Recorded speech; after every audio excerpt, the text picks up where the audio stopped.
Good evening, everyone. Welcome. My name is Paul Voida. I am the director of the Institute for Catholicism and Citizenship. We are the hosts of this evening's event, and we are very glad to see you here on this beautiful early fall, or still late summer, I suppose, evening. I guess it's officially fall, isn't it? We are glad you could join us for this panel discussion and public dialogue on the current crisis in the church. It will be my task to, as quickly as possible, set the stage this evening. I'd like to do so, however, first by opening with a prayer. You will see the prayer on the handout that you received as you entered. Please feel free to join in the recitation of the prayer. If you don't have it in front of you, I just remembered, I put it on the screen. In the name of the Father, Son, and the Holy Spirit. Loving God, turn your ear to the cries of your sons and daughters who seek healing for your church. We are heartbroken, we are bruised, we are hurting. In these days, we again wrestle with understanding the heinous acts of abuse by those entrusted with shepherding your flock. Ease our troubled hearts, mend our broken spirits, be ever present in our distress. Merciful Lord, send your healing spirit to our brothers and sisters who have endured pain and abuse physically, mentally, emotionally, and spiritually. Comfort their weary spirits, soothe their pain, grant them justice. May our eyes be open to see your image in these wounded members of your church. Shepherd of souls, make your presence known to us, that these wrongful acts will be addressed. Inspire our leaders of the church to seek new and effective paths to keep safe the flock they shepherd. Give us all courage to act and speak up on behalf of the most vulnerable. Rush the winds of the Spirit to scatter the darkness of sin. Pour forth your healing Spirit to renew our trust and hope in you, who are our refuge and our strength. We pray in Jesus' name. Amen. The rough outline of tonight's event is there at the bottom of the first page of the handout. After some introductory remarks by myself, we will turn to our three panelists, who I will introduce very briefly. That should take us about 40 minutes, after which the floor will be open for an extended question and answer and dialogue session.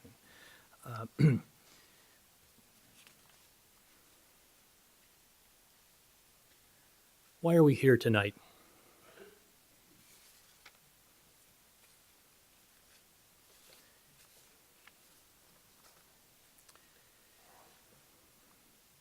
Well, perhaps it needs no explanation.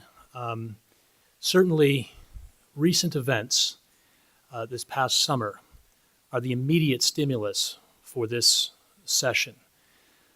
The announcement in June and July that a high-ranking American prelate, Cardinal Eugene McCarricker, had submitted his resignation and was accepted by Pope Francis upon allegations that he had credibly abused seminarians and minors over an extended period of time. If that wasn't enough of a bombshell, in August, the grand jury released its massive report detailing over 70 years, or roughly 70 years, of the sexual abuse of minors in the diocese, many of the dioceses of Pennsylvania. Those two events, of course, reignited the long smoldering, in many cases quickly burning events that have been for many Catholics certainly, close to our hearts, close to our minds for at least the last 30 years. So we are here prompted by the most recent disclosures, but we also acknowledge that this is not an issue. The scandal, the crisis in which we are immersed, in which the church is immersed, is not of recent origin. I've given you on the handout, we've provided you with a rough chronology. It is by no means adequate, but it's for the sake of those of you in the audience who may not be aware of the longer history of the current crisis. Certainly in terms of the public knowledge of sexual abuse of minors by clergy within the church, the cover-up of that abuse, the initial reporting begins to emerge in the mid-'80s. It's not the intention of this session to rehearse that long history, but merely to indicate that despite the most recent examples, the most recent news, this is an issue that has long been on the minds of Catholics throughout the world, in fact. Another thing worth mentioning, of course, is that chronology gives you something of a background in the United States, but this is, in fact, a global crisis. My predecessor in the Institute, as the director of the Institute the founding director of the Institute for Catholicism and Citizenship, Massimo Fagioli, wrote a rather heartfelt column today. It was published in LaCroix, International Catholic Online Journal, in which, among other things, he wrote, "This is a difficult and often terrible time to be a Catholic theologian in the public square." The second reason we're here is because we feel compelled to be here, despite the difficult nature to which Massimo refers. We feel compelled to be here. Earlier in August, the Catholic Theological Society of America, the largest body of its kind in the world, issued a public statement only a 2-page statement addressing the crisis. You can find it easily online. But among other things, the CTSA board statement said this: "Our task as theologians is to put our scholarly expertise to work to explore why what has happened in the church has happened, and to promote steps that must be taken to prevent these atrocities from recurring or being tolerated or covered up in the future." So this was late August. Obviously, this is not the first time that theologians or a group of theologians, Catholic theologians, have made a public statement regarding the crisis. There was a panel discussion, in fact, at the annual meeting of the Catholic Theological Society of America back in 2003, during another particularly critical juncture or season in the unfolding of this crisis.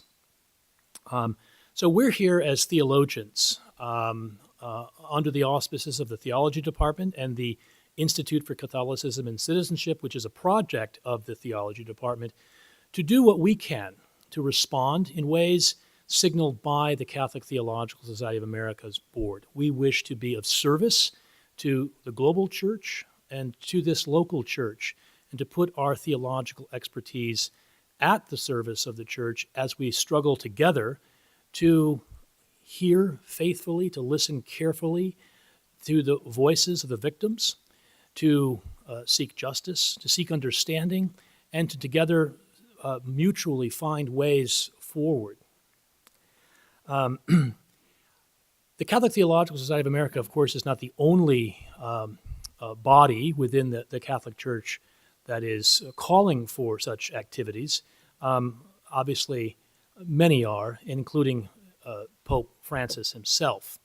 And as something of a bit of an inspiration, I think, for this evening, we'd like to bring forward a principle for social dialogue enunciated in Francis's 2013 apostolic exhortation, Evangelii Gaudium.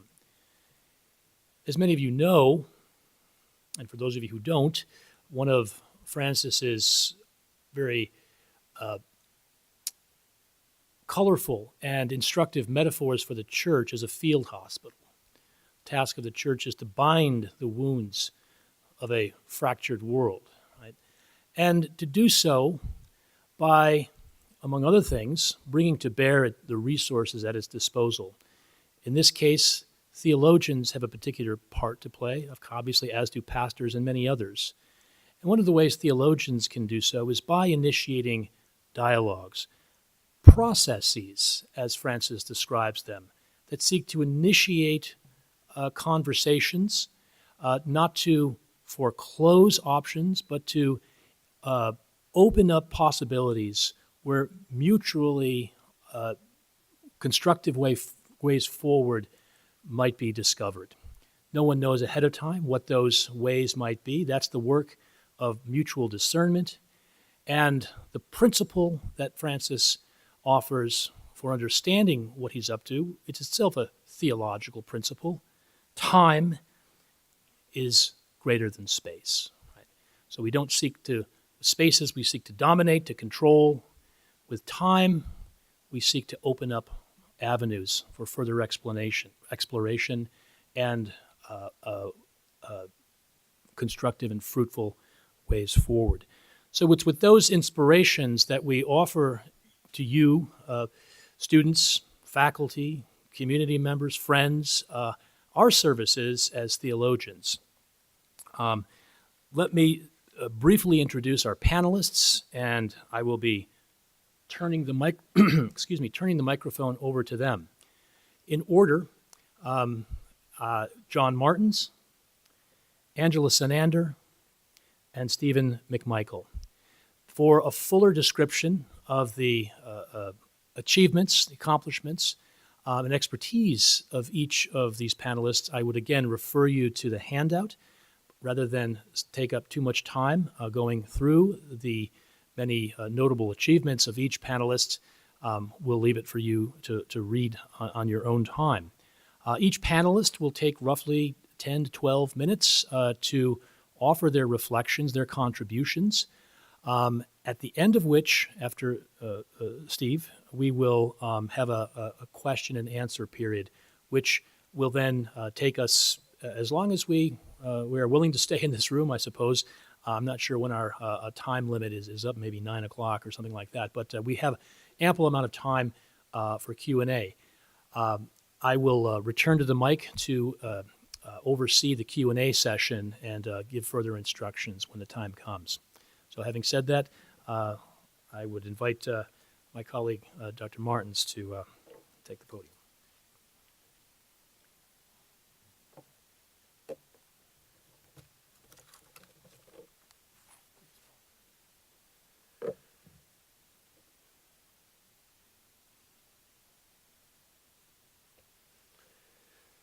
Thanks, Paul.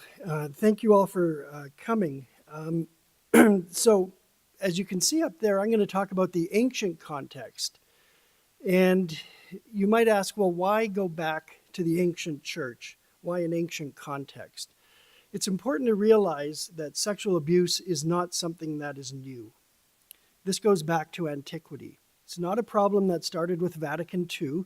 For those of you who are quite a bit younger, maybe just studying theology now, Vatican II is a church council that took place in the 1960s. Fair number of years ago, but not ancient history. And it's not a problem of gay priests. Sexual abuse is an ancient problem, and then, like today, it's a problem of people in authority using that power over people who have little or no authority or power. Also, the ancient context is important because I'm going to argue that the ancient church spoke forcefully against sexual abuse and for the protection of children when they were one of the only voices doing so. So we have a model to return to. And I think it's possible that even Jesus himself spoke specifically against it. It's an issue that has arisen in a number of recent scholarly material. So I just want to set the very general stage here in terms of sexuality. People in the ancient world, in Judaism and in the Greco-Roman world, the world in which Christianity first spread into the Roman Empire, got married at quite a bit younger ages than people tend to today. Sexuality outside of marriage was prohibited in Judaism at this time, but in the Greco-Roman world, there was a legal and literal double standard. Men could have sex outside of marriage if they so chose, and it could be with male or female partners. Basically, for men in the Greco-Roman world, the world into which Christianity started to spread, a sexual partner was licit if you had authority over them, or if they had authority over you. So many boys were sexual partners of older men, a practice known as pederasty. So pederasty is an ancient Greek word that's combined or made up of the word pais, from which we get child, and ero, the verb for erotic love. So pederasty in the ancient world was a sexual relationship between a younger freeborn boy and an older male, and it was accepted under certain conditions, and something if you have questions about we could talk later. There are also other sexual relationships with males, often slaves, and Mark Golden, an expert on this area in this period, says such same-sex relationships in antiquity did not involve equals. That was one of the realities of it. Youthfulness itself was not generally considered a problem. So I'm not going to talk a lot about girls, although there's a lot we could say. Girls often got married at the age of 11 or 12. They could be engaged at this time at the age of 6 or 7. The doctors at the time knew this was wrong, that is physically wrong even, that this was not healthy. But there was a lot of motivation for people to have their daughters married at a young age. So girls also face sexual abuse. Some might argue through marriage at young ages, through sexual abuse, through prostitution, and many, if not most, prostitutes were slaves. One rarely hears of criticism of sexual abuse of girls in antiquity. I do think that Jesus spoke,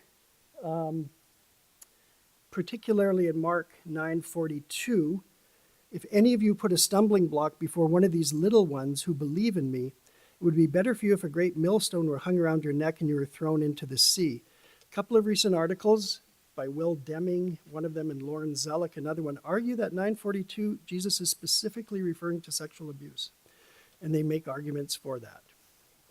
So if anyone's interested in that kind of data, I'd be happy to get that to you after.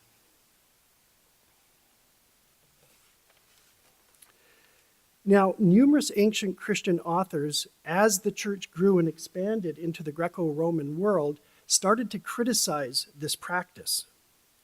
And so I'm not going to read all the Christian authors who did so, but I list them there to let you know that it wasn't just one or two people, but numerous authors who started to criticize this practice. Even barbarians do not do this. It leads to slavery and the selling of children. It destroys the beauty of boys. Boys should not be treated as sexual objects, but as sons. Children in prostitution could be one's own child. I know that seems odd, and it stumped me for a little while, till I did some research, and it turned out that often when people would give up children, they'd take them to the local town dump, and then they would often be taken as slaves by slave traders and put in brothels. So the argument that the Christians are making here is actually a practical one. You might be having sex with your own son or daughter. So Christians start to criticize this behavior. But you'll notice that in this list of condemnations, no writer cites the law of God, such as Leviticus 18, or the New Testament, such as Romans 1, or loss of purity or holiness as a reason to reject such practices. I think this indicates that this was an attempt to get people outside of the church to change their mind, to change their practices. But Christians, I think, come up with a new word. And I've argued that this is a Christian neologism, that is, it's created by Christians. And you start to see this starting with some early Christian texts like the Didache and Epistle of Barnabas, very early texts, Paedophythorio, which means the corruption or destruction of children. Phythorio could mean even something like rape. So I translate this as the sexual abuse of children. So it has a range of words, but I won't go into all of the background on it. What we can say, though, is that this word is not morally neutral. It's a rejection of the sexual use of children. And the criteria upon which Christian authors condemn sexual practices using the word paedophythorio are found in the following condemnations, and you'll notice a difference here. The law of God is broken when you have sex with children, when you abuse them.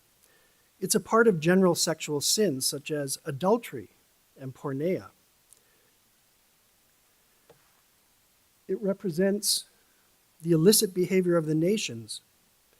It represents illicit behavior by other Christians. It's against nature. It's against virtue. The word paedophythorio will be used by Christians through late antiquity in sorts of Ten Commandment lists.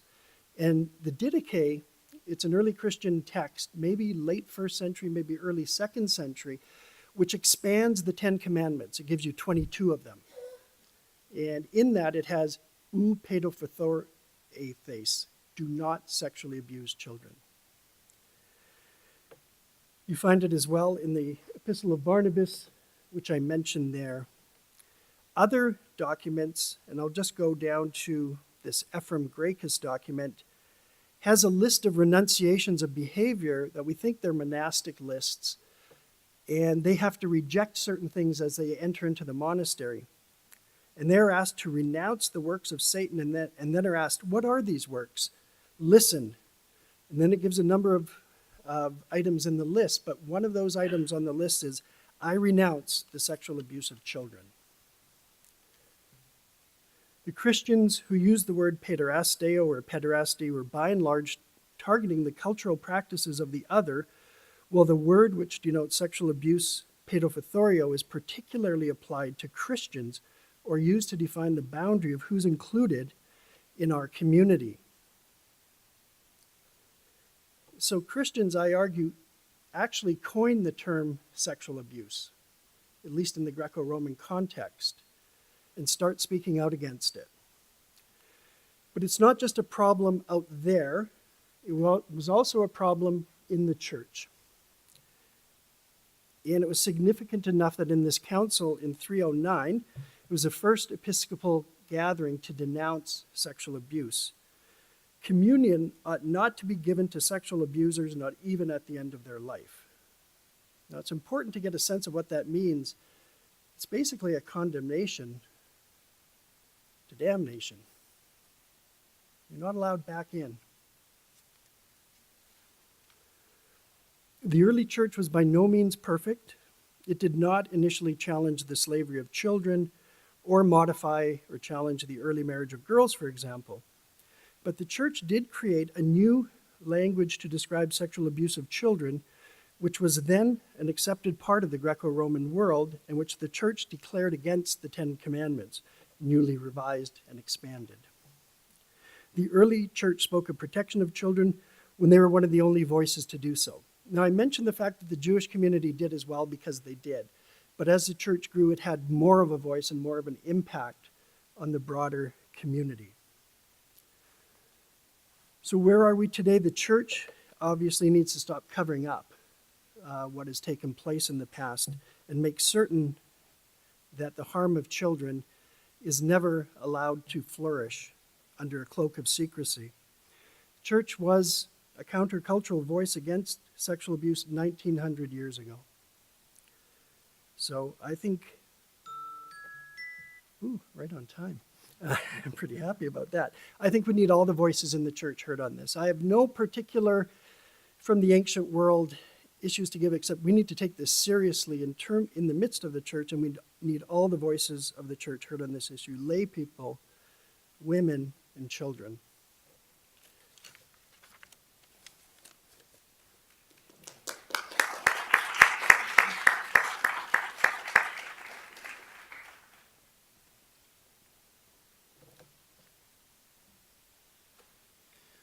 you hear Catholic Church, what word or phrase do you associate with it? For many right now, their first response would be clergy sexual abuse or scandal. These are important ways of naming the current fundamental challenge to the Church's mission of being a witness of the reign of God. Responding to this challenge, Pope Francis wrote to the Church using Vatican II's biblical language, people of God. This language recognizes that moving beyond this scandal calls for the gifts of all the baptized.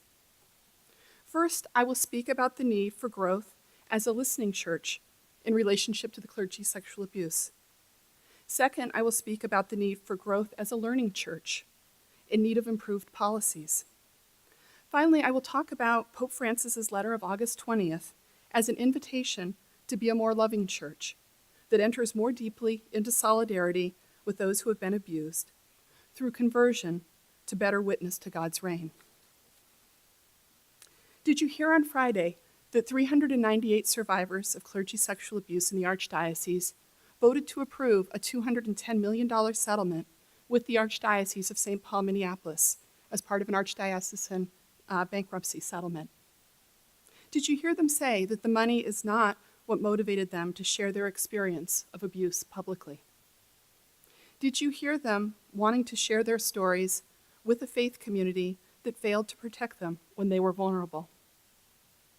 This local church was among the first in the United States to have lawsuits filed against it in the 1980s because of the abusive behavior of Reverend Thomas Adamson. In the 1990s, Bishop Flynn came to this archdiocese with experience responding to a similar crisis in Louisiana. And in 2002, he chaired the United States Conference of Catholic Bishops committee that drafted the Charter for the Protection of Children and Young People. This archdiocese appeared to be a leader in this area until the Minnesota legislature lifted the statute of limitations for 3 years in 2013. During this time, testimony of church leaders revealed not only failures to protect children and young people, but also failures to comply with its own policies to protect these minors. Archbishop Flynn's successor, Archbishop Nienstedt, resigned with allegations against him of both sexual abuse and failure to protect minors from abusive priests. A church with a commitment to a preferential option for the poor and vulnerable needs to listen in solidarity with those who have experienced sexual abuse by church leaders. The Pennsylvania Grand Jury Report is a reminder that for decades, few within the Catholic Church were able to listen to the experience of those sexually abused by clergy. There are multiple reasons for this. First, many victims rightly feared that others would not believe them, so remained silent. Second, church leaders who listened to victims often felt a need to protect the institution, influenced by advice from lawyers, public relations professionals, and insurance companies. These church leaders feared that listening to those who were abused speak publicly would result in scandal, both in the sociological sense and the theological sense. In other words, this could hurt both the reputation of the church and the faith of believers. To avoid both types of scandal, church leaders often included non-disclosure agreements as part of settlements. Because the faith community was not able to listen and provide a just response to those who were abused, many survivors have found the legal system to be the only way to have their faith community listen to the abuses they suffered. Much of the listening to victims that has occurred is a result of media reports on legal proceedings and investigative reporting related to this.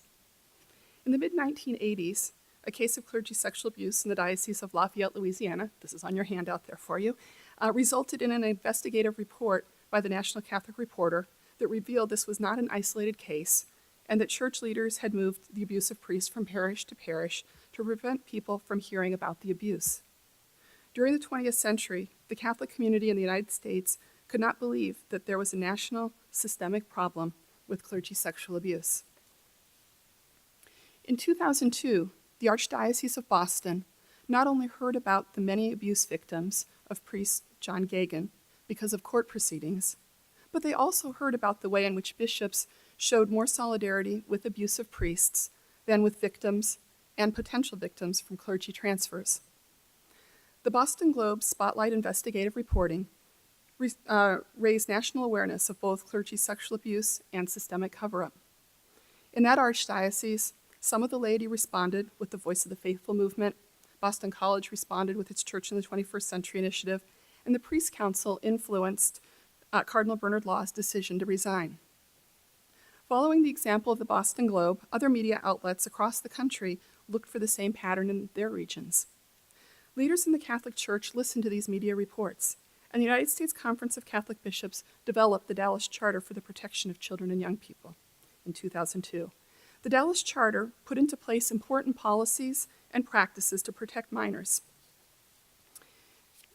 As a result of this charter, there is training to protect children, background checks, mandatory reporting to law enforcement, review boards, removal from ministry as a result of a single credible allegation, and annual audits. There were also national studies by the John Jay College for Criminal Justice that provided important information about the nature and scope of clergy sexual abuse, followed by a report on the context and causes of the crisis of clergy sexual abuse. Both in 2002 and the revised 2018 version of the Charter, the bishops highlight the importance of listening. What can we learn from this listening?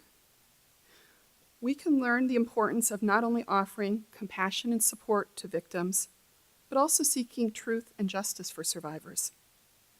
Both the $210 million settlement and the Pennsylvania grand jury report reveal the truth of institutional injustice in the Catholic Church. As church leaders protected the institution from sociological scandal, they lost sight of what this school's namesake said about scandal. Thomas Aquinas quotes Gregory the Great, quote, "If people are scandalized at the truth, it's better to allow the birth of scandal than to abandon the truth," end quote. The Charter wants to foster reconciliation with those affected by clergy sexual abuse. An important step in this process is for the faith community to be prepared to hear the truth that survivors want to share. As we listen to the allegations against former Cardinal Theodore McCarrick, we learned that the scope of concern for survivors needs to be broader than minors. The Dallas Charter responded to court cases involving abuse of minors, but it does not cover abuse against seminarians or most other adults. The reports of McCarrick's sexual abuse of minors serves as a reminder that at the heart of sexual abuse is abuse of power. We might also ask whether he proposed the amendment that changed the language in the draft of the Charter from cleric, which included bishops, to priests and deacons. Not only is there need to broaden the scope of sexual abuse victims considered under church policy, but there's a need to broaden the scope of perpetrators considered under church policy. Bishop Andrew Cousins, drawing on his experience investigating reports of sexual abuse by Archbishop John Nienstedt, highlights the challenges of investigating a bishop. He observes in a written statement on August 31st, quote, "In retrospect, it was doomed to fail. We did not have enough objectivity or experience with such investigations, nor did we have the authority to act. Throughout our efforts, we did not know where we could turn for assistance because there was no meaningful structure to address allegations against bishops," end quote. This has informed the response of the United States Conference of Catholic Bishops to the allegations against McCarrick. On Wednesday, the USCCB Administrative Committee announced they will use a third-party reporting system for confidential complaints about bishops sexually abusing minors and engaging in sexual harassment of or sexual misconduct with adults. On August 20th, Pope Francis engaged in theological reflection on the experience of victims of clergy sexual abuse, prompted by the Pennsylvania grand jury report. Beginning with Paul's words to the Corinthians, "If one member suffers, all suffer together with it," Francis calls for compassionate solidarity with those who have been abused. Reflecting on Mary's Magnificat in the Gospel of Luke, which the Church sings each evening, Francis reminds us that even when the Church did not hear and respond to the cries of those abused, God did. On behalf of the faith community, he confesses our failures, our need for repentance, our need for conversion. Francis identifies how a loving church needs to act in this situation. He says, quote, "The extent and the gravity of all that has happened requires coming to grips with this reality in a comprehensive and communal way. While it is important and necessary on every journey of conversion to acknowledge the truth of what has happened, in itself, this is not enough. Today we are challenged as the people of God to take on the pain of brothers and sisters wounded in their flesh and in their spirit.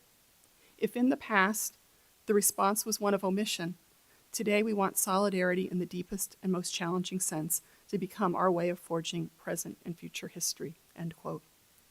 Following the Second Vatican Council's teaching and the dogmatic constitution on the Church, Francis takes all of the baptized as the point of departure for reflection on the Church. He sees clericalism, whether promoted by the ordained or non-ordained, as at the root of the abuse problem. Francis powerfully states, quote, "To say no to abuse is to say an emphatic no to all forms of clericalism," end quote. Francis's reflection is very Ignatian. He recognizes the abused as sharing the cross of Christ from the third week of Ignatius's spiritual exercises. He calls for the faith community as a whole to ask for the graces of the first week of the exercises. He realizes the temptation for an individualistic response in which people could honestly say they did not sexually abuse a member of the community.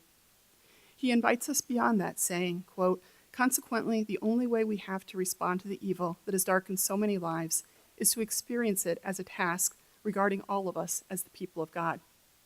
This awareness of being part of a people and a shared history will enable us to acknowledge our past sins and mistakes with a penitential openness that can allow us to be renewed from within," end quote. He invites us to pray for a conversion to seek justice in truth with charity. In this way, the Church can be the sacrament of salvation described in the Second Vatican Council's dogmatic constitution on the Church.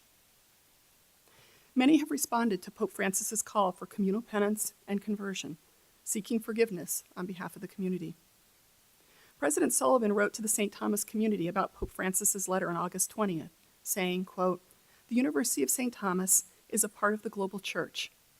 Our Catholic faith is fundamental to our mission. As a Catholic university, educating and inspiring future leaders, St. Thomas cannot ignore this crisis. It is one in which we have a unique capacity, indeed an obligation, to address openly and directly," end quote. This is not the first time that President Sullivan has written to the St. Thomas community on this subject. She did so on October 14th, 2013, when Father Michael Keating, a professor in Catholic Studies, took a leave of absence because of a lawsuit against him for sexual abuse during his time in the seminary. A year later, she provided further information after an independent investigation by a law firm. The statement indicated that Keating was no longer a member of the faculty.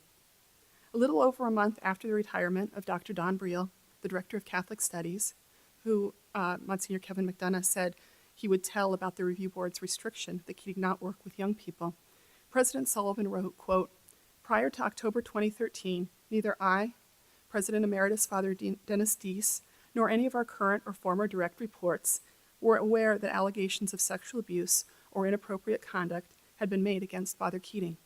We also were not aware of the Clergy Review Board recommendations or restrictions against his activities. Moreover, no university employees who had authority to make decisions regarding restrictions or conditions on Father Keating's activities at the university were aware of the allegations or any recommendations or restrictions." If you are a fifth-year senior here, do you remember reading President Sullivan's email? How did you respond to it then? How would you respond to it now in light of Pope Francis's call for radical solidarity with those abused, rooted in compassion, justice, truth, and love? In conclusion, we have used the Cardine method of See, Judge, Act from Catholic social teaching to reflect on ways to grow as a listening church, a learning church, and a loving church, embodying the message of Pope Francis's August 20th letter to the people of God.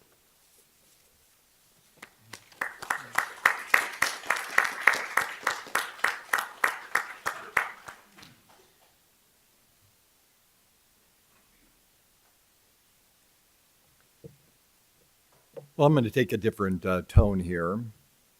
As a Franciscan friar and a priest, a member of the clergy, I would like to kind of focus on how to move forward in the sense of, and maybe this is more addressed to clergy, but I think it's for everyone, about what to do moving ahead. And I do this kind of more in a practical way of looking back at my experience of knowing friars who abused children, knowing friars who abused adults. I think Angela mentioned that. It's not just abuse of children, but it's also males and females. I myself was almost abused by a priest out at Prior Lake at a retreat center when I was 18 years old. I was not a minor, but I was being groomed for that, and I could see it coming. And so I know what that personal experience is. I know priests who have been accused and have been proven guilty, and I know priests who have been accused and proven that they were not guilty. And so I'm kind of in the situation in which this is really a sort of a messy affair, but it's something that I'm hoping I'm offering something that what I've learned in my own experience of being a religious, being a human being, and you'll hear that, what I have to say here about being a friar and also a priest. First of all, I would like to I just want make one comment because a friend of mine has sent me a homily that a priest in this archdiocese gave in August, who claims that a lot of the sexual abuse can be blamed on they're like a homosexual conspiracy. This is not helpful. In fact, I think it's dead wrong in myself. That's not to mean that, there aren't issues in the gay communities or whether in the straight community or whatever, but I'm not even going to give that. But just to know that it's out there. And a lot of people are listening and thinking this is a way to answer it. It's much more. I think there's a lot of other issues, and I just completely disagree with there was like a homosexual conspiracy to take down the church and stuff, which this priest is saying. So how can we move forward? First of all, that I think it's time to end, and there are a few clergy members here, but I know that this is a time really to end the boys' club. This mentality that I am only going to get my support from the guys that I share this commitment with. I believe this has been a terrible mistake because it's caused this sort of clustering of people and forming my own identity. Recognizing that yes, I get support from people that do share in that life, and I do get support from my community members who are brothers and priests, but I also recognize that I need to have people that are not Franciscan, not clergy. I need to have those relationships in order to remain healthy. I need to have those because that is when I'm really real. And I must say, personally, I just love having a number of real close friends that just simply call me Steve. That I'm not Father Steve, I'm not this, I'm not a professor, I'm not doctor, if you do not have those, you can get so caught up into the title of things. And I think that's what happened in the clergy. What happens is a lot of times in the past, people got caught up into these titles and artificial roles, and rather than having real relationships, they moved on and they formed these sort of pseudo-relationships. They did not know how to have a real relationship with people. And these are people that are priests that are abusers. They did not know how to have a real relationship, and so they created this sort of artificial relationship to create an environment, and especially for pedophile priests. This was, you ingratiated yourself to a family, you got to know them in this sort of artificial way, and you use that familiarity with them to abuse their children. And our files, in our community's files, are full of these cases in which this happened, it gets me very angry. But anyway, so it is about the relationship we have and the friendship we do, but especially outside of what I call the boys' club. Secondly, like anyone, priests in the past, I think, had a hard time struggling with basic human stuff. The stuff that we deal with, loneliness, frustration, weariness, anger especially, all of those basic issues we do. I belonged to a support group in St. Louis of religious many years ago. And these were people, there were like 15 of us, and there were a number of those people that could not identify the feeling they were feeling and could not even communicate those and felt they had no right. They could not identify, for example, that I'm angry and then express that appropriately. They were like, and I myself was sort of caught in that sort of thing. If I couldn't identify with whether I was feeling hungry, lonely, angry, or tired, as they say in AA with the HALT acronym. So it's, I think it's really important for people to have a place in which you do get this support. That is where I can be transparent in those issues that I have, but it's also about how I can be accountable. I have a policy in my house, which I have done with the friars I live with. I always tell them where I'm going. It's a thing of accountability. And that did not happen in the past. When Father was drifting off, Father drifted off and took off and was doing these things in hiding. And I believe there's a thing about accountability. If I know I need to tell people where I'm going, because if I cannot tell them where I'm going, then I'm going to the wrong place. You can get that. Thirdly, I believe that devotion, prayer, all of things are very important for any life of spirituality. But I think what had happened, and this certainly happened in my own community, where you sort of pray the problems away. As some people say, pray the gay away here. Well, the thing is that we have some of our own friar abusers are the most pious people. They prayed the rosary. They had a great devotion to Mary. They had all of this. But part of the problem was underneath all of that, this other stuff was going on. And the devotionalism really protected that and made them actually blind to what was really going on inside of themselves. And so this challenge here is to not believe that this sort of excessive piety is going to get us anywhere. It really means you have to do other work. And I would say really the kind of nitty-gritty emotional work that we all need to do in our lives. This is why I believe, fifthly, one of the great things that I think has come about in the world, and I think a lot of clergy really should participate in this more, is 12-step spirituality. 12-step spirituality takes us to where things really are happening, where I can deal with the issues of my own addictions, my own emotional states and stuff like this. And I can find a place, and this is why I said a support network, not only of fellow clergy, but also of lay people there that I can express these things. I think clergy need to have an AA meeting, in other words, or have that sort of environment in which you can really share what you have. Because if anyone's experienced an AA meeting, you know people are coming there with brute honesty of what's really happening in their lives. And I think this is really important because part of that was people could not, as I once again say, that it is a sort of thing of when I cannot identify what's really going on inside the deep side of myself, then where am I? Then lastly,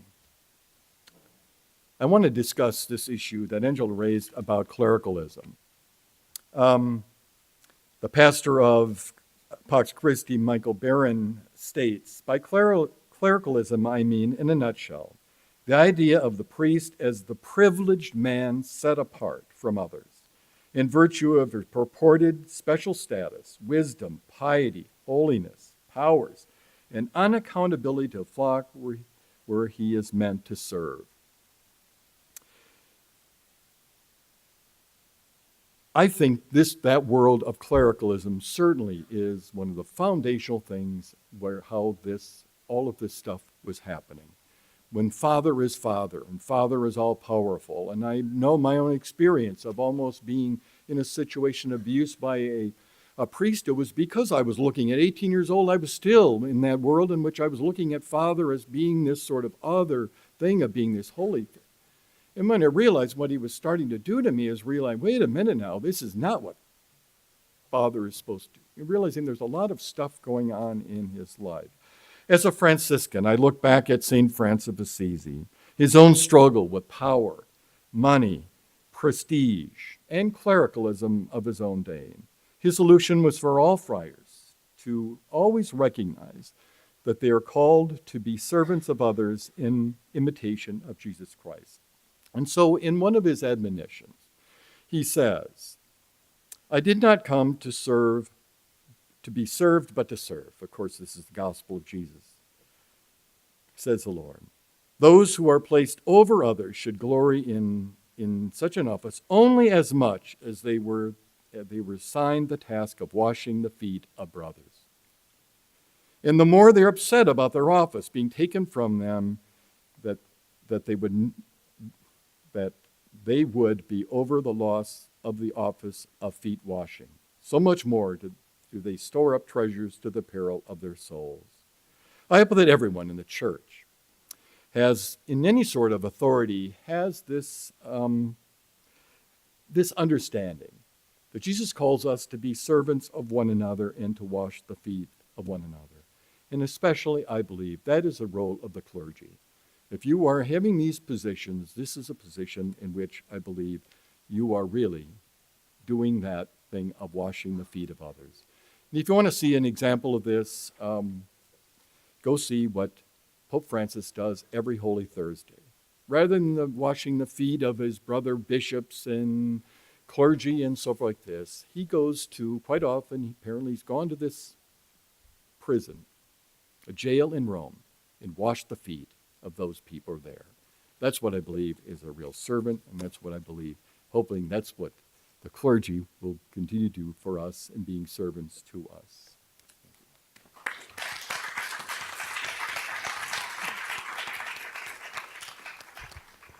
Thank you, John and Angela and Steve, for those illuminating remarks.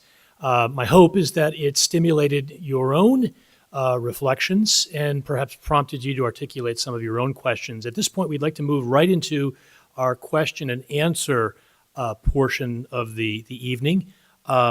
If you are more comfortable coming to one of the mics here at the front, please feel free. If you'd rather not do that, I will be happy to bring a microphone to you. This session is being recorded, so if you do wish your question to be recorded, then you will need to speak into a microphone. It also helps that for all of us to hear your question if you speak into a microphone. So I think there's a lot more to be said. Let me reiterate a point that I made earlier this evening in introducing the event. We here are theologians at the disposal of you. At the local church, we wish to be of service. We wish to hear your questions. We wish to hear your concerns. We wish to open up a process, a conversation, a dialogue that may lead to fruitful, constructive responses to the present crisis.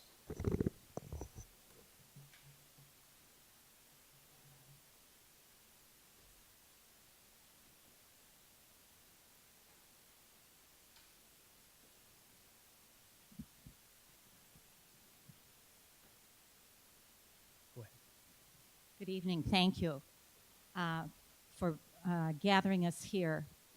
I have a lot of questions, but I'm going to start with Dr. Sanander's discussion about the bishops coming together to say, now we're going to have a third party.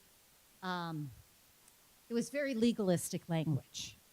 And I wonder how we move from legalistic language to moral language, to gospel language. And what can you, as theologians, offer those of us who are leaders in the church as well, in parishes throughout the diocese? Thank you. Thank you for that question. I think that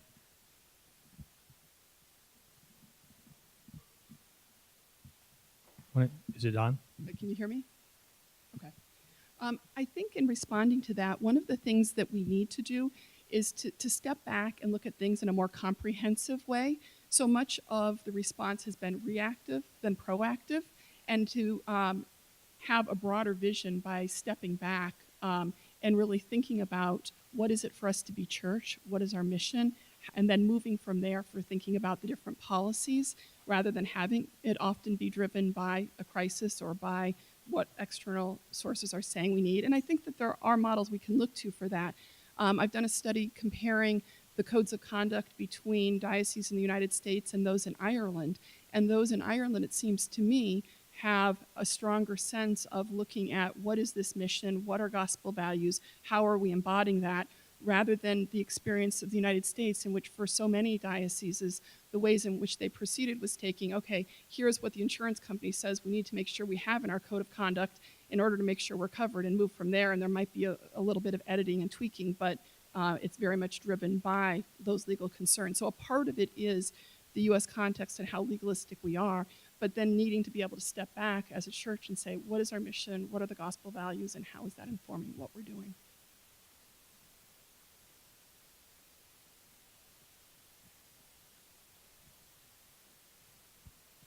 Oh, I think part of my question was answered just now. Having to do with the way Americans respond to a lot of this is not necessarily the way everybody would respond to it. I'm speaking in connection with some letters that were drafted that people signed online and so forth that seemed to me to be terribly American in the sense that that's how the Americans would address this. So I just wondered if you had any more comment about that.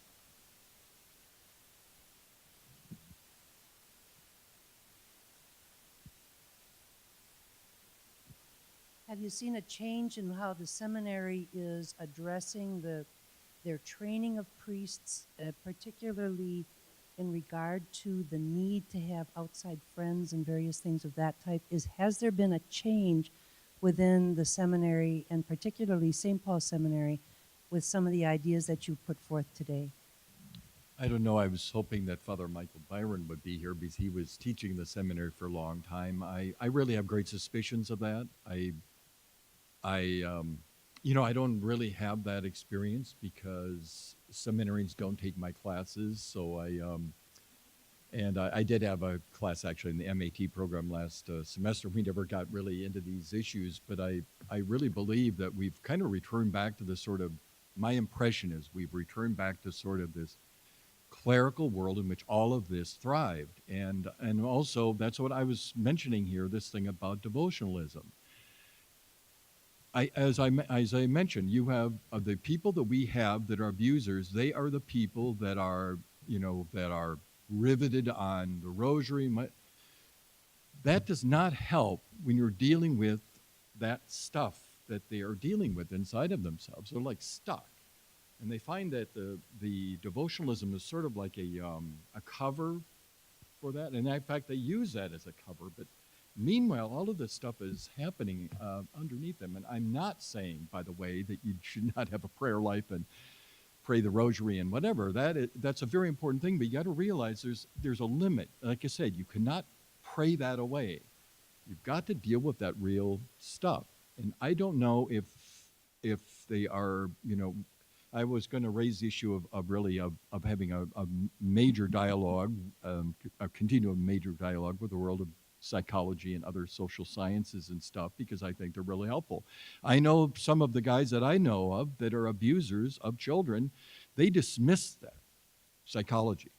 That's all a bunch of crap. Well, that's the very thing that would actually help them, which praying obviously didn't do.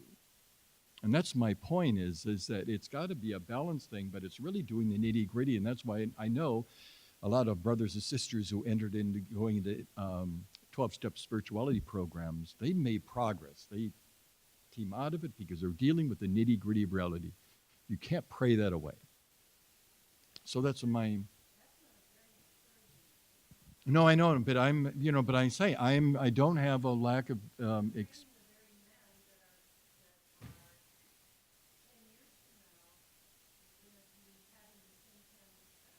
Mm-hmm.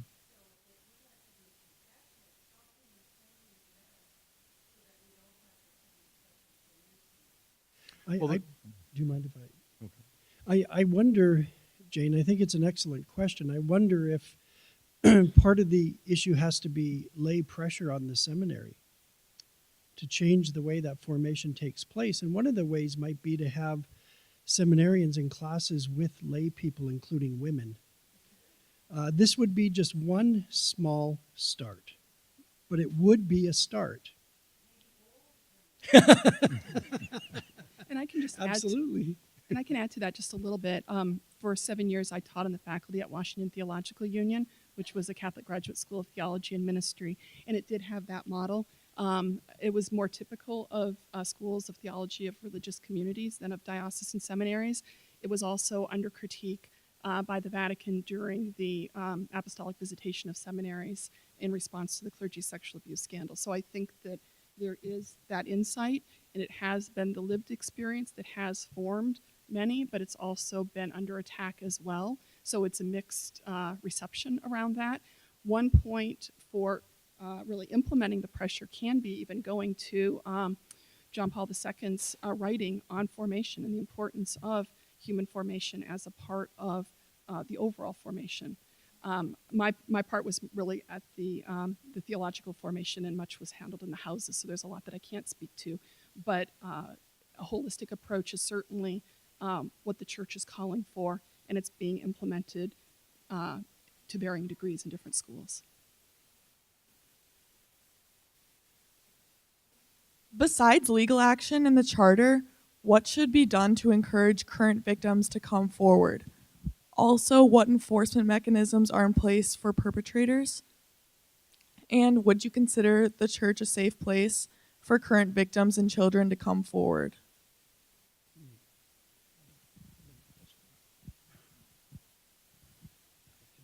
I might be able to respond to some of that. The first question was, what's necessary? Yeah, I do think the church has done a better job of that. I think the one thing that needs to occur for survivors of sexual abuse is to know that they're heard and believed.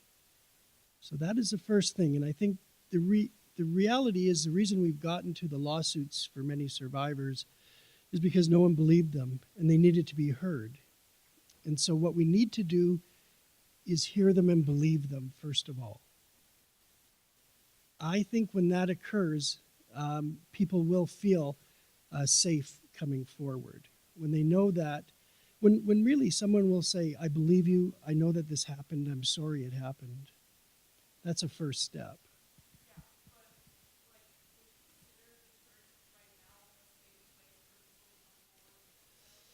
Well, that's a very good question. So if you looked at the little bios, I spent 7 years at a health clinic in Winnipeg working with male survivors of sexual abuse. The vast majority I worked with weren't abused by priests. They were abused by teachers, coaches, family members, etc. Which is not to minimize the clergy sexual abuse crisis, but to say that the issue is a broader one. You know, it's so hard to say just generally it's a safe place because you need to know who you're actually opening up to. And here's where I think maybe Angela and Steve, you might be able to help. What kinds of possibilities are there for people to open up? Can they bring forward allegations to people who they know they can trust before they go to, let's say, a pastor even or a diocese? Do you know about the method? Because I think it's a really good question, because the safety issue is a really important one, apart from being believed, that you know that you're going to be taken seriously and that whatever has happened to you will be treated with the respect and trust that's necessary. I don't know, I can say a little bit to that, picking up on what was just said.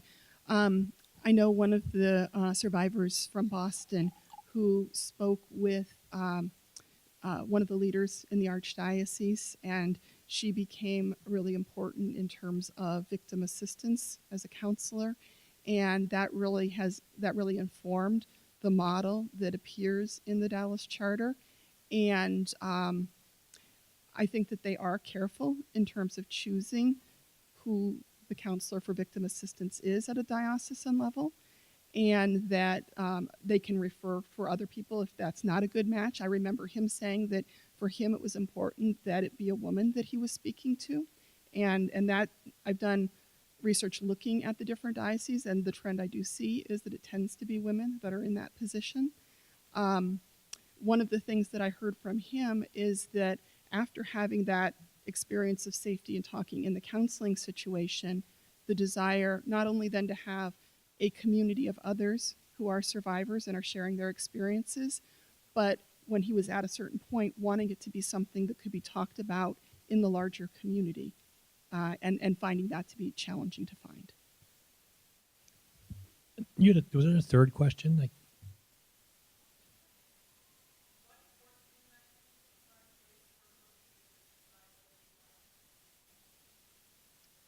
So what enforcement mechanisms?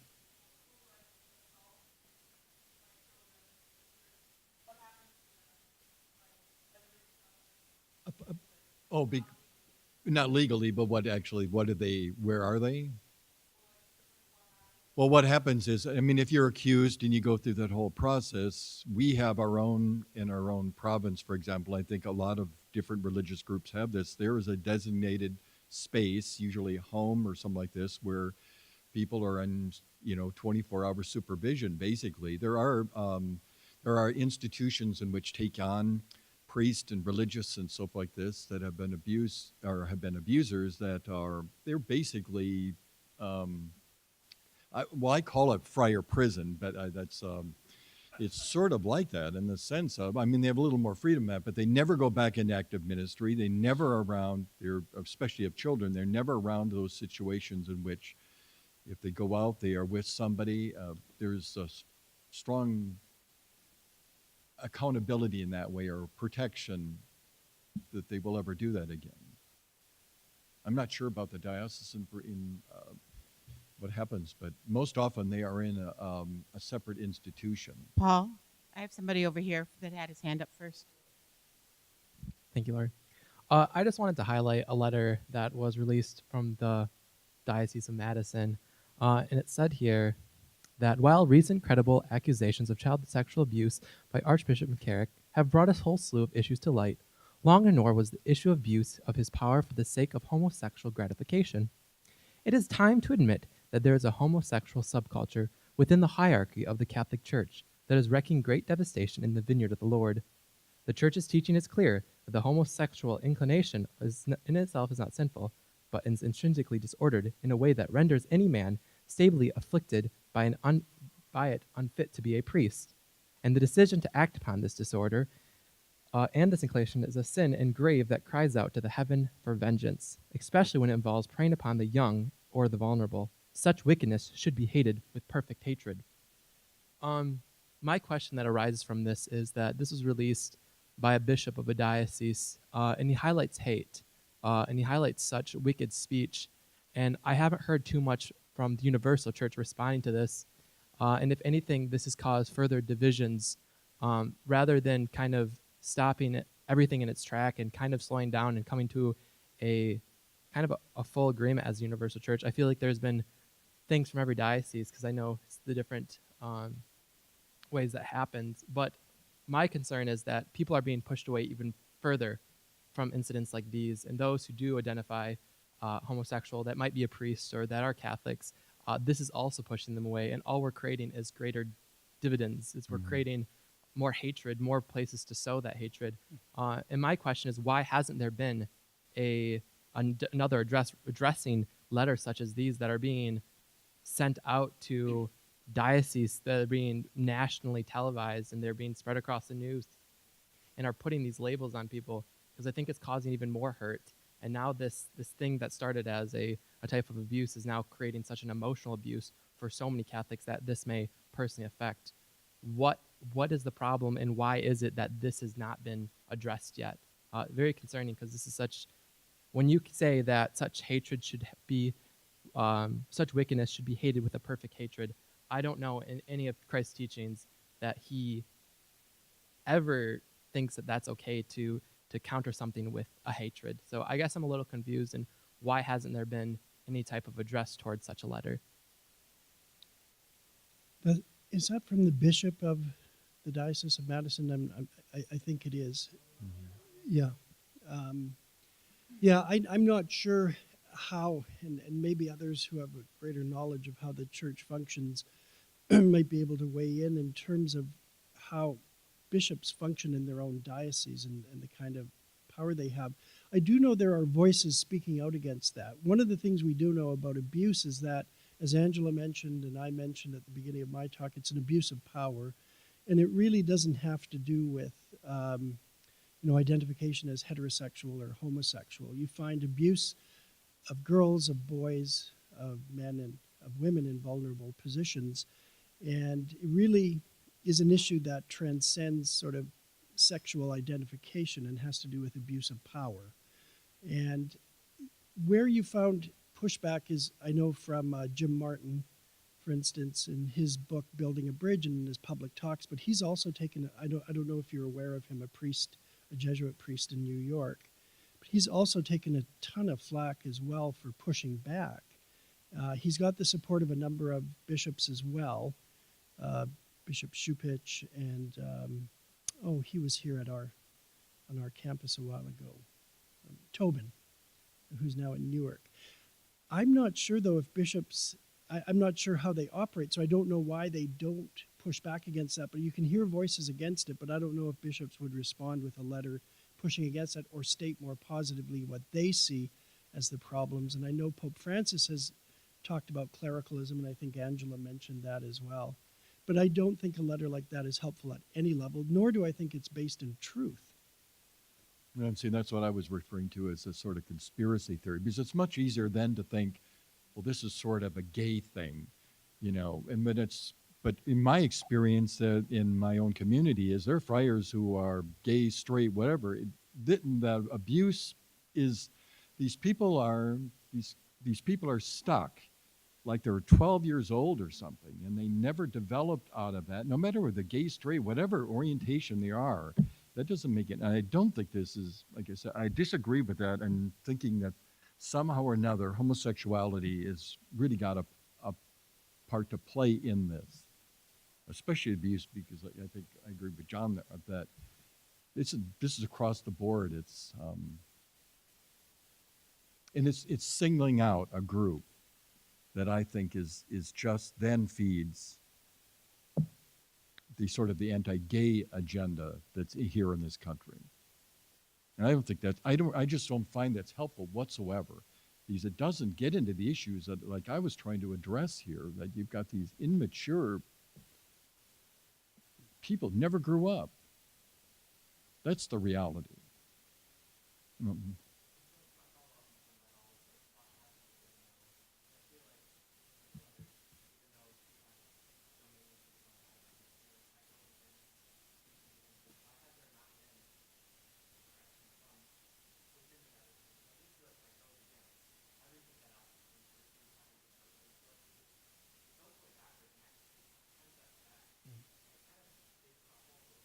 Mm-hmm.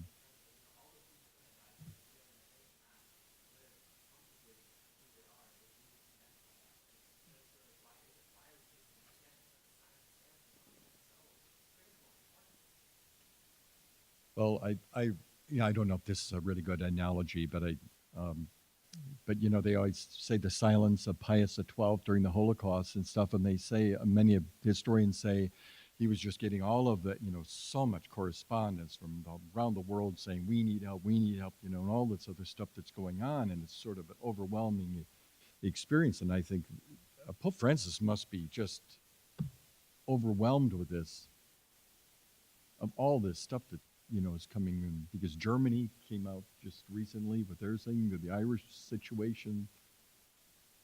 Italy itself, I don't think, has really gone through this. I really hate to say that. It's always, it's out there, but Italy itself, I don't know how much they've really dealt with this issue. And they're right there.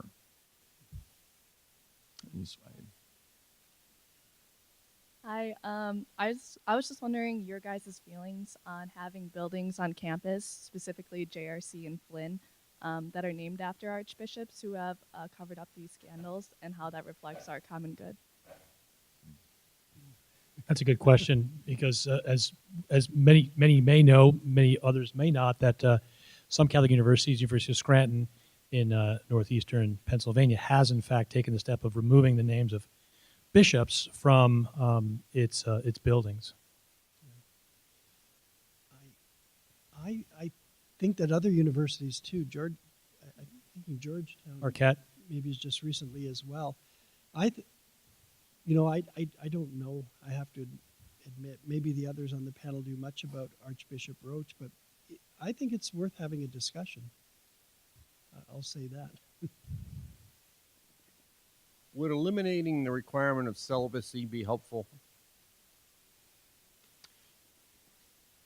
That's a good question. It's like, for me, it's almost, and I'm speaking from religious. It's just impossible for us to, we join the community because of the community and so forth. But when we're talking about abuse, that's just a whole thing, because you have the big, what I hear is the biggest abuser of people are stepfathers.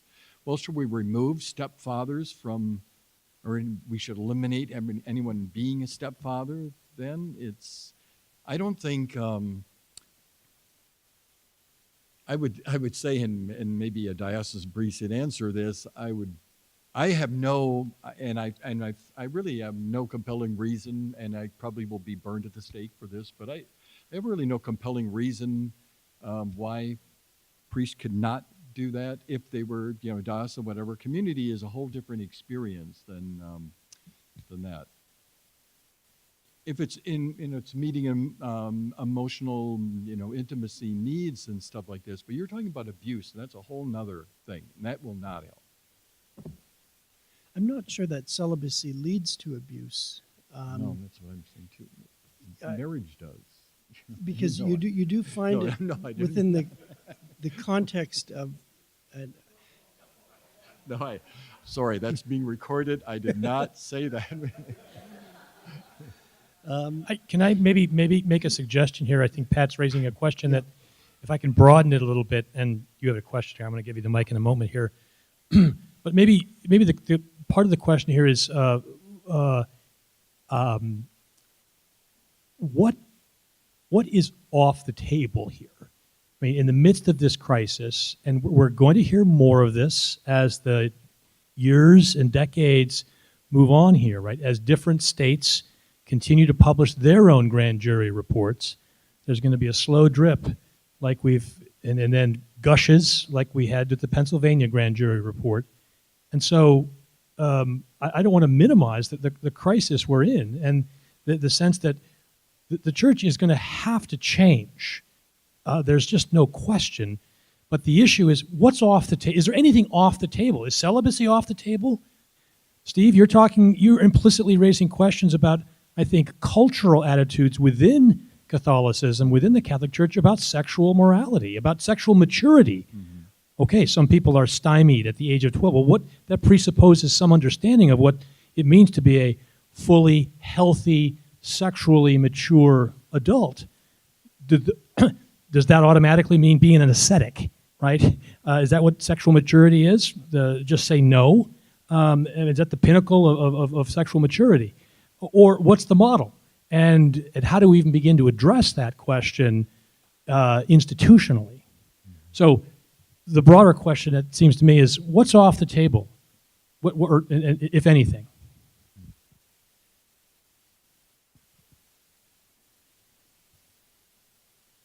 Just to say quickly, it's probably helpful for us to remember that our director of campus ministry is a married priest, so it doesn't seem to be the case that it has to be, right? One of the bigger questions is going to be about how are we as a community ready to support financially this as a possibility. I think that's, and I think we can talk about that and talk about changes in the life of the church. I don't know that change, though, is going to solve the abuse problem. If you think about the John Jay study, it seems to me, the way I remember the data, that the rate of abuse wasn't necessarily that different from the general population. And so other factors are, but in terms of rate of abuse. So I think that there are two distinct questions, both important conversations to have, but not necessarily cause-effect.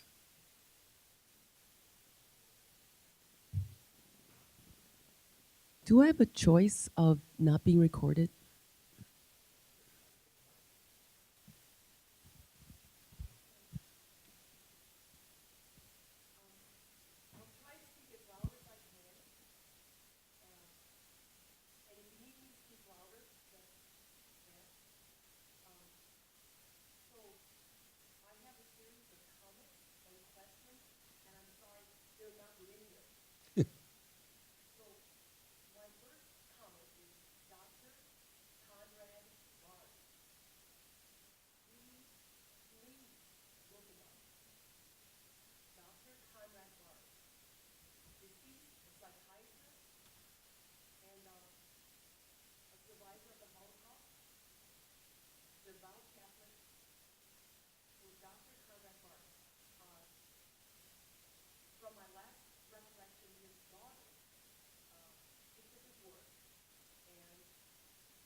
there's a gap there that I think that Dr. Conrad Barnes and his workmate, Dr. Anna Giroux, already, well, I think that God has already provided something substantial there.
Can you just so others can speak?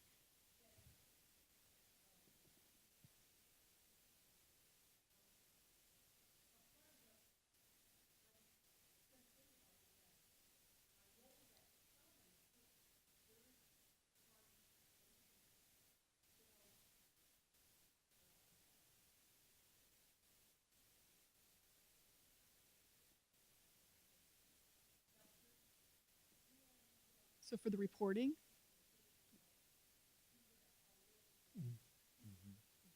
Yeah. Yeah.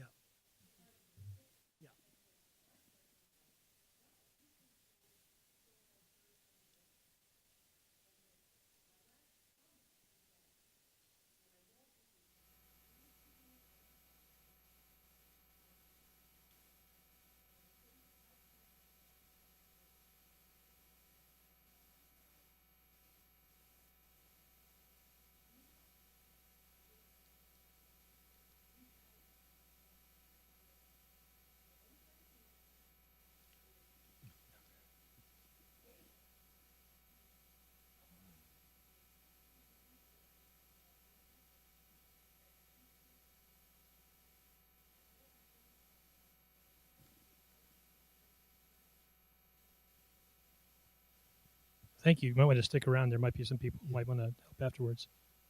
Okay. Yeah. First of all, I'd like to say thank you. What I heard in what you were saying just there is, and what I've been thinking about too a lot, is a need for the church to be a little bit more, well, not just a little bit more, but more trauma informed. And so what I heard a lot in what you were saying just now is not to be confined by time. That healing doesn't necessarily, it's not on a time schedule. And our God is timeless, so we don't have to worry about that.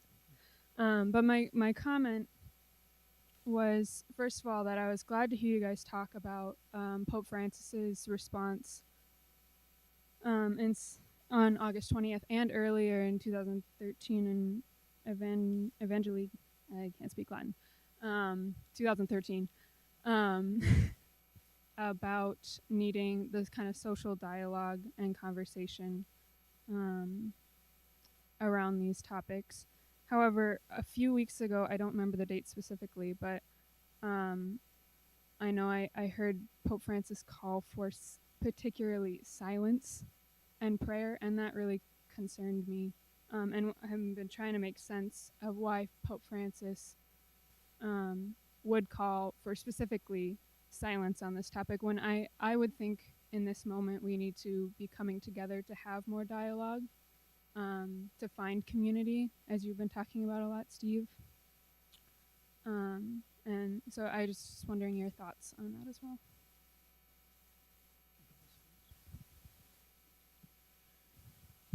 I think Francis was roundly criticized by quite a few, at least in the English-speaking press, for that silence. That this is precisely what we don't need. But to your point, even if we can't necessarily find the right words, we have to mutually struggle to try to do that, right? And perhaps he was misinterpreted. It's hard to say, but I don't think he hit the right note there. I would agree with those who criticized him on that. I don't know how the other panelists feel. Yeah, I think now is a time really for dialogue and to ask, as you did earlier, Paul, is there anything off the table? I think we need to think seriously about all of these issues. And I think you're right. I'm glad to hear you use the language of trauma or trauma informed, that we need to take advantage of all of the best research, of all of the best available material that's there from professionals in any number of fields, and to learn from them and to take advantage of their expertise, because I think these kinds of things wound and fester. I think they affect generations, not just the person who was abused. And I think if the church is wondering why people aren't attending or why young people aren't going, yeah, you can look to an issue like this, which is not just impacting those who are actually abused, but all the secondary victims. And secondary trauma is a real thing, and it goes on through generations as well. So I think you're right. We really need to pay attention to this. Yeah, I would only add there, John, with respect to the disaffection among a younger generation. I regularly take students on J-term trips to Poland, where we look at John Paul II in his Polish context, and the statistics coming out of Poland right now, right, one of the most Catholic countries in the world, it's going the way of Ireland, right? Among the 15 to 25-year-old age group, the rates of church attendance and engagement with the Catholic Church again, this is Poland, right? 98% people Catholic, right? Is equivalent to the Scandinavian countries. So we have a question here. Or I'm sorry, Will. I wanted to just say, if you can hear me, I wanted to see what your opinions were about. I've heard that maybe it would be good to like permanently appoint a bishop to a diocese so that there wouldn't be this kind of ambition among bishops to get higher up, and could be with priests as well, that they'd just be permanently appointed to a parish, and that would kind of like bind them to the flock that they have, so that they would, you know, get closer in the relationships with the people there where they live in their place. So that's one side of it. The other side of it is, you know, kind of like the admonition of Francis and, you know, the Franciscans, that we have terms, you know, that we hold offices for a term, and then our term is over, somebody moves on, and we let it go, and just, you know, how that's a good process as well. So I'm just kind of wondering, you know, what your thoughts are about one versus the other, or are they both pipe dreams? Well, I just think it's just depends on the individual pastor, bishop, whatever, because there are people that'll pick up this position that they have as a servant. That's what I was arguing presenting at the end of this my presentation. But you've got people that are, people that will, they're moved around because they are power hungry, and there's no place to sort of take over, and then you've got people that do sort of the opposite way, that that if they're in there a long time, they just see this endless power, and I think it begs a question about the inner stuff. And that's what I was sort of getting at, was working with the inner stuff of why do you want this power? Why do you use it? Because this is, I know I'll be burned at the stake anyway, but this bishop that writes this comment, what's going on? What's going on in that person who say, and what is going on when people do claim, want to have that power? What is really going on? And that's the inner stuff that I think, and that's where I said this thing about 12-step spirituality, psychology, and whatever can really help do that. But this is what's sort of being dismissed. And no matter whether you're in a short term or you're long term, if you want power, you've got it. You're going to drive everyone away, but you've got that power. If you're going to play the power game. Yeah. Well, in that case, yes. I think if somebody was really, but it's really trained to be, and I think this is, I really think this is one of the things that is against Pope Francis. Is he's looked upon as being this sort of weak person. He's showing the world that what it is to be a shepherd, and there are people who are that like the power, and they don't like that image. They don't want to be a bishop if I'm not being seen as a bishop, or that can happen anywhere. That can happen in the classroom. That can happen in any politics. Just to add, if you're interested in looking more into that question of a bishop staying with one diocese and not moving to avoid the problem around ambition, Michael Buckley, in probably 2003 or so, at Boston College, gave a really good talk on that question, which is available through the Church in the 21st Century website at Boston College, really looking at the historical roots for that kind of a proposal. I wonder what was the practice of the ancient church? Did the lay people in a diocese have any role in choosing a bishop? Couldn't we have something like that if we're moving forward, where lay people can vet bishops as well? I mean, does it, doesn't an ancient... Steve, I have a question of you, please. You were talking about devotionalism, masking or being an obstacle to a perpetrator's dealing with the real underlying problem that he has. Mm-hmm. And I'm wondering, in your opinion, is confession one of those devotionalisms that is an obstacle to a perpetrator dealing with the underlying problem? Well, that's what we were actually told when I was only ordained in 2002 here in Minneapolis, St. Paul, and I went to the seminary for a year. I'd done my doctor work in theology, so they figured I'd covered a lot of that stuff. But I was doing in the practicum for confessions. We were told that you do not, if somebody, if like a priest friend comes to you and says, which they did in the past, they would say, I'm really struggling with this stuff, like talking about boys and stuff like this, and you'd say, well, let's go to the confessional, because then you're in the seal, and then you cannot say anything. And we were told, no, you do the exact opposite, where you don't say, let's go to the confessional, but in the confessional you say,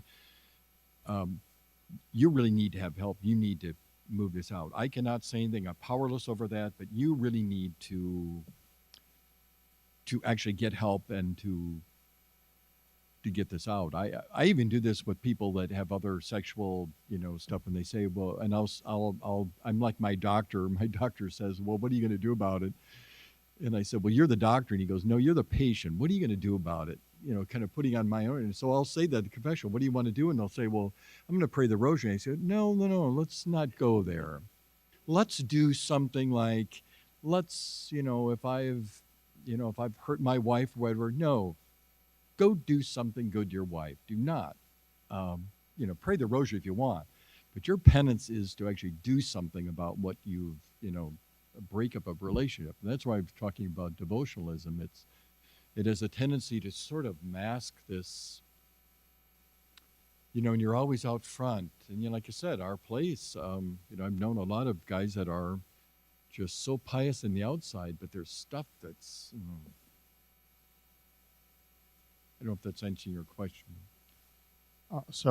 In Dr. Martin's presentation, we saw that the Catholic Church has long had a history of very strong advocacy against this kind of problem. So I would say that the strong majority of Catholics believe in that kind of rhetoric and hold that to be absolutely true. And I can't speak for the people who are doing the abusing because I don't know the psychology behind all of that, but how do we as lay people who know the Catholic Church's stance and believe in it, how do we help the Church to actualize what we've all been saying all along? That's a good question, Paul. I really think one of the things we have to do is use the power that we have as lay people to hold the church accountable and to make certain that we speak publicly about this in a variety of different forums, where we're able to do so. But I think within our parishes, within our friend groups, to make certain that, I think it's a matter of accountability. I think it was a word that Steve used, more in terms of talking perhaps about clerics and clericalism, but I think to hold the church accountable as a whole, we need to be vocal about saying we know what the church teaches, we know what the history is, and we want this to be a powerful voice moving forward. There's that phrase again. We want this maybe to be a powerful voice right now. I'm not sure if that answers completely. Can I add to that? I want to go back to something Angela said in response to your question, Paul, because I think a lot of it has to do with what she was saying about being a listening church. I think speaking as a parent of 5 kids, I think when this news first started emerging in the 80s, right, and in the 90s after I was married, one of the things that really just befuddled both me and especially my wife, right, was how, with respect to the bishops and the cover up, right, the moving of priests around when they heard credible accusations of abuse, right, don't they know what it's like to have a child who's been sexually abused? I mean, can they not empathize? Do they have any sense of what it's like to be a parent, right? And so what can we do as lay people? Speak loud and clear. You don't necessarily have to be an abuser, to be abused, but to speak loud and clear about just how devastating, John mentioned this, multi-generationally even, how devastating abuse is to individuals and to families.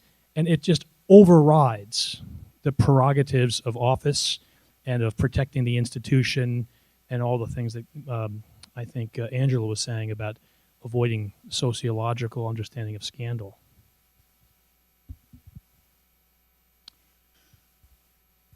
As we noticed, these problems have been around a long time.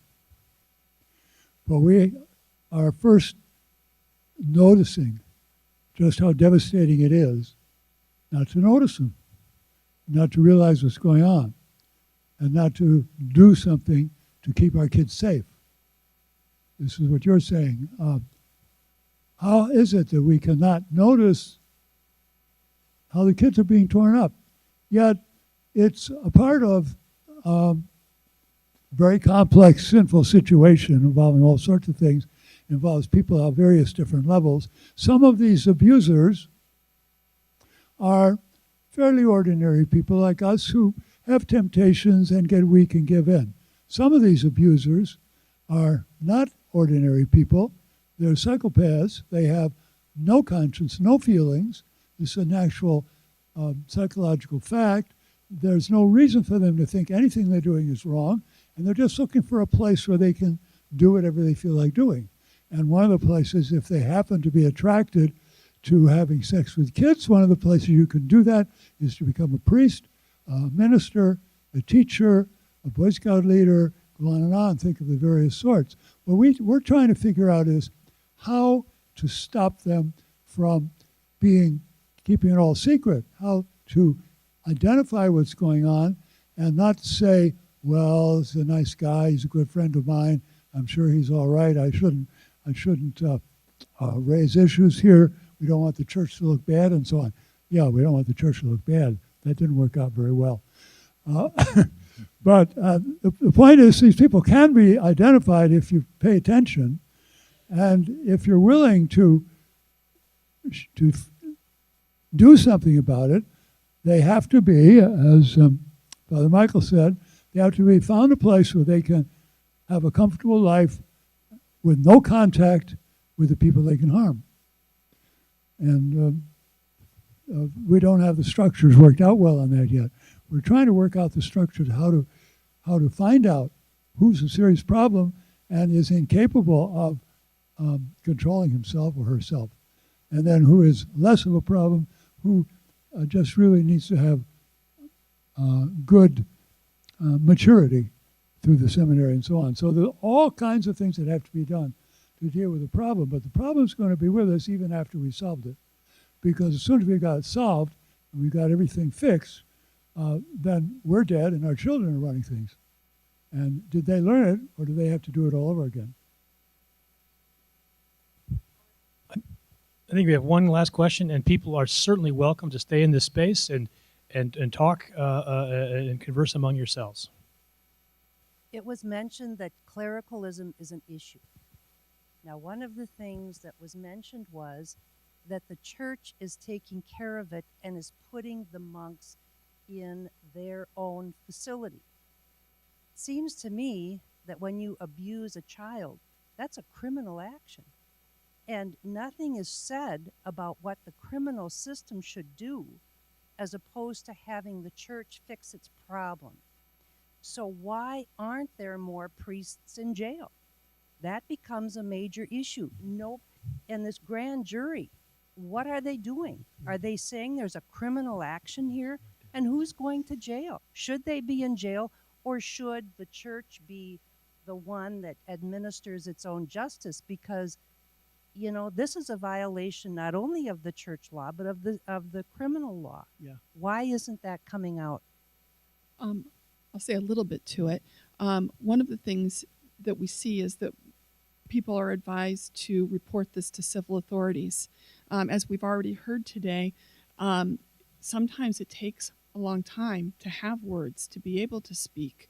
And when that happens, sometimes it's past the time period for reporting of a criminal offense that can be acted upon. It depends on given states. They all have their own different statutes of limitations. We know that here in this state, that there was a decision made to say, you know, we're going to take this period and lift that statute of limitation. That was around the civil, though. But right, and so that was the other piece I was going to talk to, right, is that there's both the criminal and the civil. And so a part of the reason that you're not seeing it is because of the way in which often it takes time for trauma to be able to get to a point of being able to speak, and that often legal systems don't accommodate that or don't accommodate it sufficiently, particularly at the criminal level. Yes. Yeah.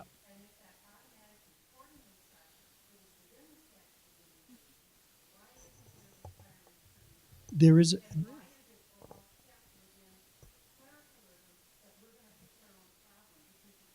Yeah, I agree. I think that there is, you have to report to the proper authorities, criminal authorities. I mean, Kurt Waymeyer is in prison right now. Some of you might know him for sexually abusing at least 2 boys.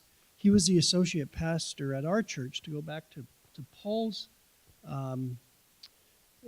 Paul's question about being a parent.